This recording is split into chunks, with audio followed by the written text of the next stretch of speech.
أنا دعاء، عندي 35 سنة، ساكنة لوحدي بعد طلاقي. ويومها كنت جعانة جدا وقلبي كان عايز أكلة كبدة سخنة كده من عند عم سيد اللي بيبيع على أول الشارع. بصراحة سمعته دايما حلوة والناس بتتكلم عن طعمه اللي ما يتوصفش.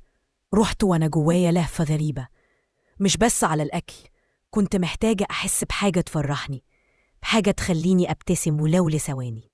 أول ما دخلت وشفت السندوتشات اللي بيعملها قلت ياه، ريحة الكبدة كانت عاملة زي حضن دافي في وسط برد الوحدة. قلت له لو سمحت اعمل لي 2 كبدة، بس فجأة قلت لا لا لا خليهم 6، نفسي مفتوحة قوي النهاردة. قلت له طب أنا هاكل هنا، مش هاخدهم معايا الشقة. ضحك وقال لي نورتي، تعالي اقعدي. قعدت وأنا ببص حواليا. المطعم بسيط جدا بس فيه دفء كده تحسيه بيت مش محل أكل. أنا عايشة لوحدي، مطلقة، والوحدة صعبة يا جماعة، مش بس عشان مفيش حد، لأ، عشان بتبقي محتاجة كلمة حلوة، حد يسأل عليكي، حد يقولك تعيشي وتاكلي غيرها بعد أكلة سخنة. الحاجة اللي الناس بتشوفها بسيطة كانت بالنسبة لي كل حاجة. كنت دايما بحاول ألهي نفسي، لكن ولا حاجة كانت بتملالي الفراغ اللي جوايا. وأنا قاعدة مستنية الأكل حسيت براحة، ريحة الأكل، صوت الزيت وهو بيزيز، ضحكة عم سيد، حاجة كده كانت بتطبطب عليا. عم سيد شاب كبير شوية في أواخر التلاتينات، بس في حاجة جذابة كده، أسلوبه في الكلام، طريقته في الضيافة، والمهم طبعا أكله. جربت منه قبل كده مرة، بس النهاردة كنت محتاجة أكتر من الأكل، كنت محتاجة أرتاح. المطعم ده كان بالنسبة لي هروب صغير من الوحدة اللي أنا فيها. قلت له أنت بتفتح كل يوم بالليل؟ قال لي من بعد المغرب، دي أحلى وقت الناس بتحب تاكل فيه. قلت له طب كويس، عشان أنا كتير بحس بالوحدة بالليل.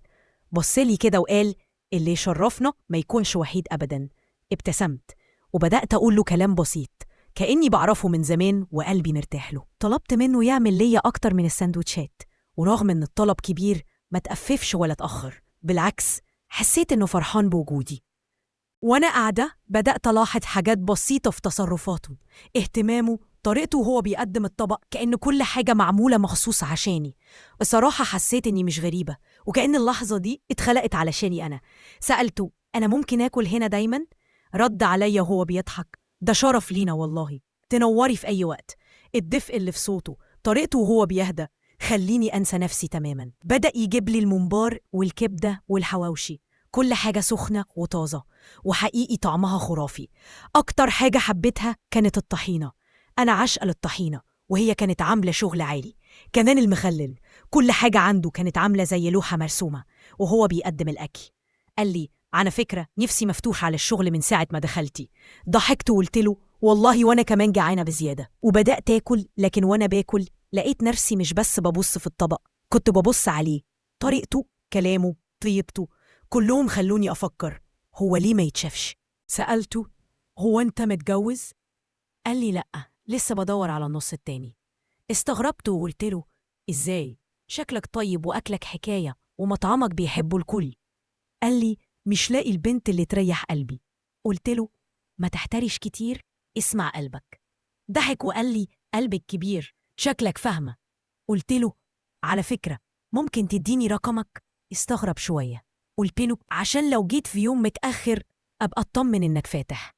بس الحقيقة كنت عايزة الرقم لسبب تاني. رجعت البيت وأنا شايلة الأكل، بس مش ده اللي كان في دماغي. كان هو، كان كلامه، وكان طريقته. حسيت إن في حاجة بدأت جوايا، وكنت محتاجة أعرف ده هيروح فين. بعد ما وصلت البيت اتصلت بيه، قلت له لو فاضي تعالى، محتاجاك. قال لي خير؟ قلت له مش قادرة أوصف، بس تعالى هتفهم. اللي حصل بعد كده استنوا الجزء التاني. لو وصلت معايا للآخر يبقى لازم تعمل لايك وتشترك في القناة علشان توصلك باقي الحكاية وباقي القصص اللي بنقدمها لك بحب وبمشاعر حقيقية.